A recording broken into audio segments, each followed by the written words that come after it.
British শাসনামলে ইছামতি নদীর তীরে গড়ে ওঠা ছোট্ট একটি বাজার, সে বাজারটি ঝিটকা বাজার। আজ সেই বাজার কালের পরিক্রমায় বৃহৎ এক বাজার, প্রায় দৈর্ঘ্যে 1.5 মাইলের উপরে এই বাজারের বর্তমান আয়তন। সকাল থেকে সন্ধ্যা পর্যন্ত এ বাজারের জাঁকজমক বেচা কেনা থাকে।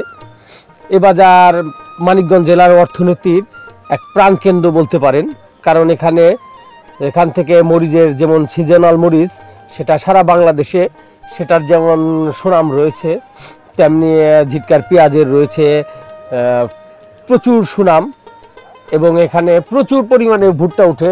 সব মিলিয়ে আমদানি রপ্তানিতে মুখরিত থাকে সারাদিন।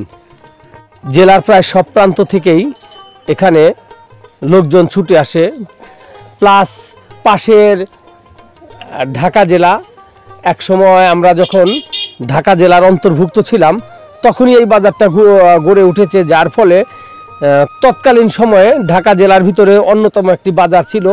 এখন যে ঢাকা জেলা ভেঙে যেমন আমরা মানিকগঞ্জ জেলার অন্তর্ভুক্ত হয়েছি, তো মানিকগঞ্জ জেলার ভিতরে সবচাইতে বড় বাজার এটি, এবং প্রতিদিনই সকাল থেকে রাত্রি পর্যন্ত একরকম থাকে। সপ্তাহে একদিন শনিবার হাট বসে। আজকে কিন্তু আমি আপনাদের যে বাজারের ভিডিওটা দেখাচ্ছি এটা বাজারের দিনের ভিডিও, এটা হাটবারের ভিডিও না। তো এরকমই প্রাণ চাঞ্চল্য থাকে প্রতিদিন ঝিটকা। আর এখানে দ্রব্যমূল্যর দামও খুব সীমিত, এবং এখান থেকে পণ্য কিনে বিভিন্ন লোকজন বিভিন্ন গন্তব্যে নিয়ে বিক্রি করার উদ্দেশ্যে নিয়ে যায়।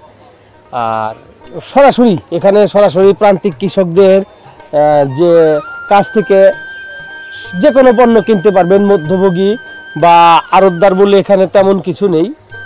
তো ভোরবেলায় একবারে সরাসরি কৃষকরা এনে আপনার সবজি নিয়ে দাঁড়িয়ে থাকে। দূর দূরান্ত থেকে পাইকাররা এসে তারা সরাসরি এখান থেকে সবজি কিনে নিয়ে যায়, যার ফলে মধ্যভোগী একটা অংশ এখানে বেঁচে যায়। যার জন্য আমাদের এই ঝিটকাতে অনেক দূর দূরান্ত থেকে লোকজন আসে। তো কথা না বাড়িয়ে পুরো বাজারের ক্ষুদ্র ব্যবসায়ীদের অংশটা আমি আপনাদের ঘুরে দেখাচ্ছি, দেখতে থাকুন আপনারা শেষ পর্যন্ত। দেখতে দেখতেই হয়তো ভালো লাগবে, ভালো লাগা থেকেই আপনার সাথে আমার ভালোবাসা, বন্ধুত্ব, এভাবেই চলবো আমরা বহুদূর।